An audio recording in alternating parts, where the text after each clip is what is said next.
Hi YouTube, it's Mirror Witch 13 here, and I'm just relaying a little bit of information I got as a Christian witch. This is information that I'm not quite sure if anybody will have any use for, but it's something that was revealed to me, and so I figured I'd share it. Today I was, as you all know, I was petitioned by some of my spirit guides to venture back into my roots, which is the Church of Christianity, to discover a few things about myself. And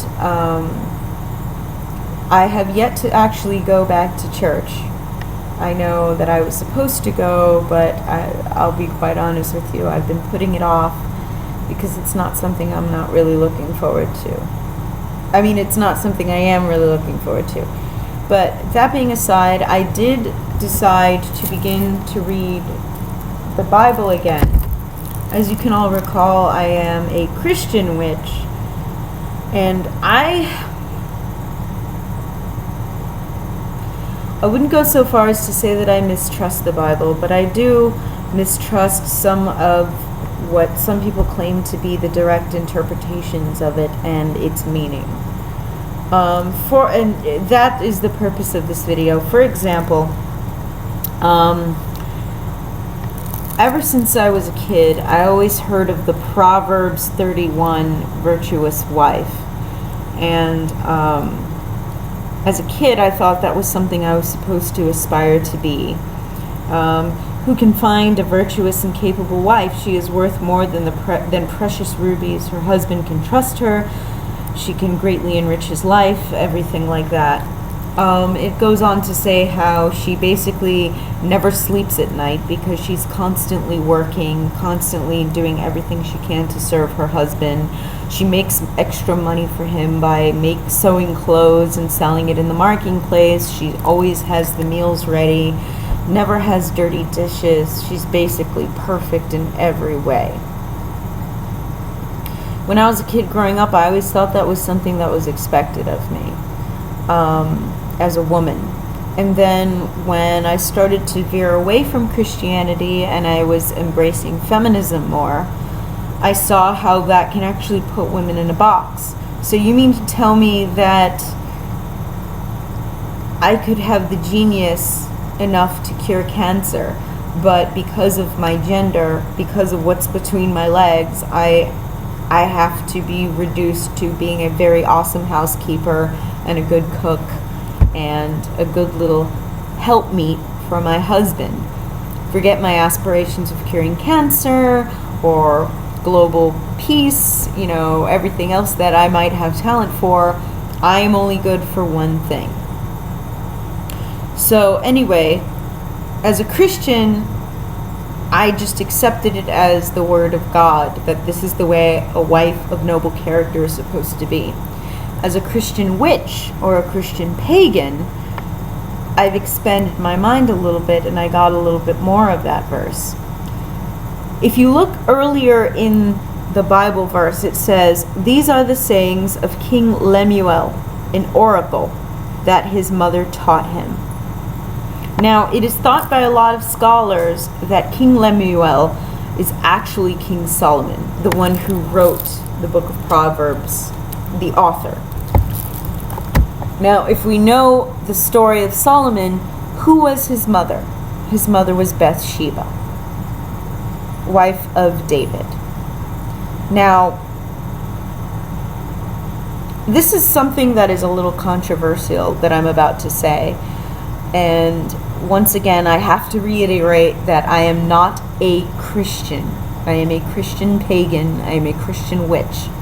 So if you find these views highly offensive, then I can't help you there because I'm not a Christian. So get over it. What I gathered from this Bible verse now that I never gathered before as a traditional Christian was, these are the words of a mother who, through using her body, was able to secure a place for herself as queen of a nation. And then she has a son, and is suddenly all of a sudden saying, oh, get a nice, homely, little homebody wife. Basically, what Bathsheba is telling her son here is, don't get a wife that is like me. Don't go for a girl who is pretty and she uses her charms to try to get into a position of power. Go for a good, honest girl. And the reason why she's saying that, in my opinion, is it's very telling of her character. Up until this point, I always believed Bathsheba to be somewhat of a victim, whereas King David saw her bathing on a roof and said, wow, she's hot. I really have to have her as my wife. So he gets her husband killed and then forces her to become his wife, and she had no choice in the matter. But now what I'm actually getting from that, just from this idealized version of the virtuous wife that she's imposing upon her son, who, by the way, if you know the history of Solomon, he failed miserably at this. But that's besides the point. Basically what I'm getting is she did it on purpose. She literally, this is just my interpretation of this. Who takes a bath on a roof of a building? Like, seriously, do you take a bath on the roof of a building? You usually take a bath in the same room you take a shit. Okay? You don't take a bath out in the open on the roof of a building unless you know that somebody might potentially be watching it. Unless you know that somebody might actually be a person of power that you want them to see you naked. Now let me tell you all a little bit of something about me. I am a former nude model, okay? Women know when we look good. We know when we can use it to our advantage. And I believe that Bathsheba wanted to be queen.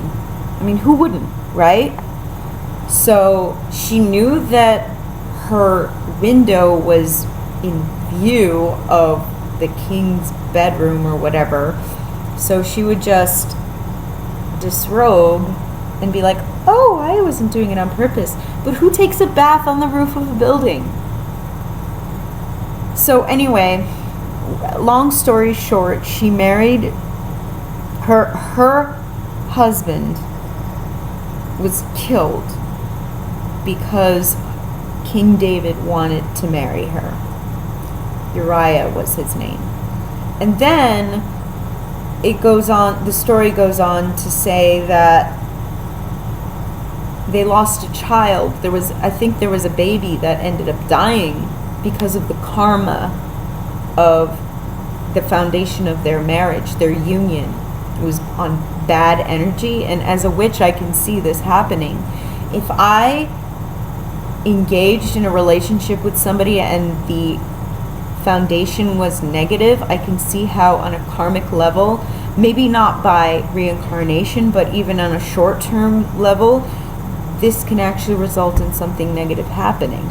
Now, I wouldn't go so far as to say that every child death is a result of negative karma, but in this case, it would even seem the authors of the book of the Bible, as reliable as that is, as you can see, I'm still suspicious of the translation, but you could even see that they saw that as a sort of poetic justice. He murdered an innocent man so that he could fuck his wife. That's fucked up.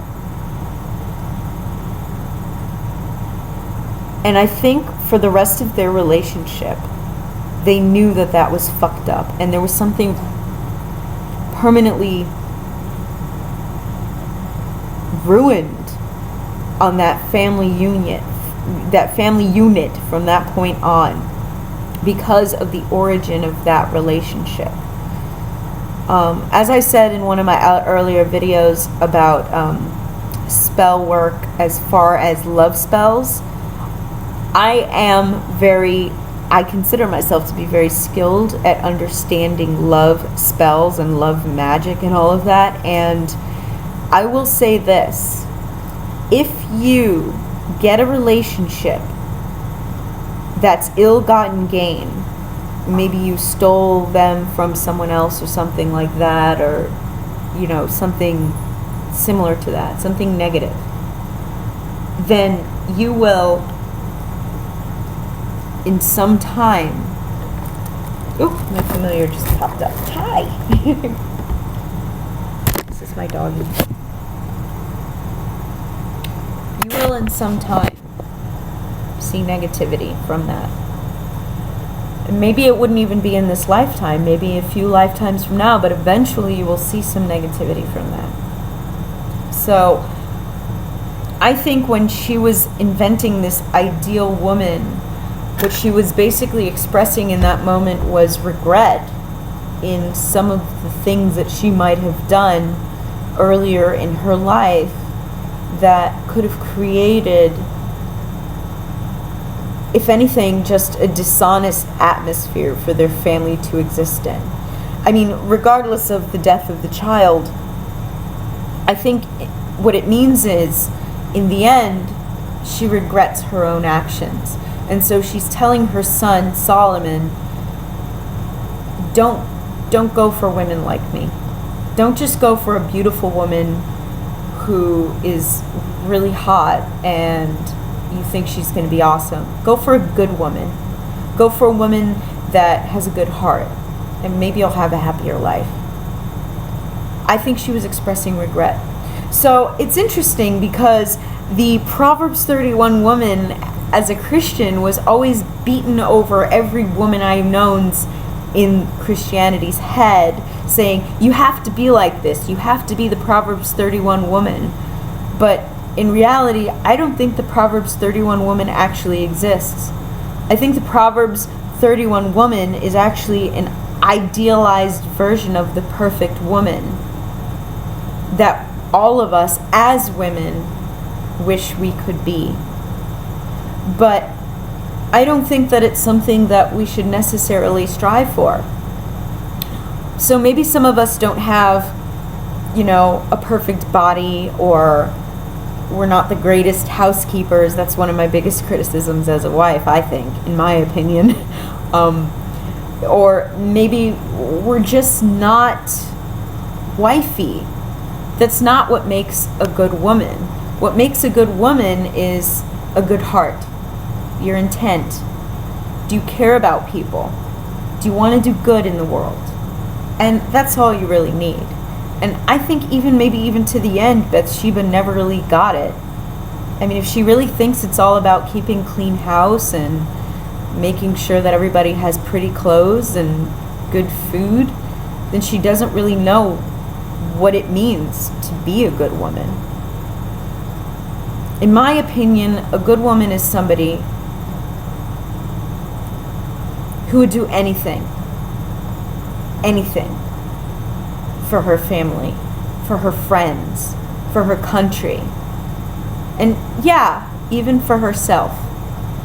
So maybe I'm just being too modernized about it, but that was my interpretation of it as a witch, as a pagan, as somebody who embraces homosexuals, somebody who embraces different belief systems like Buddhism, somebody who has a little bit more of a liberal perspective. But I could be wrong, but this is what I received. So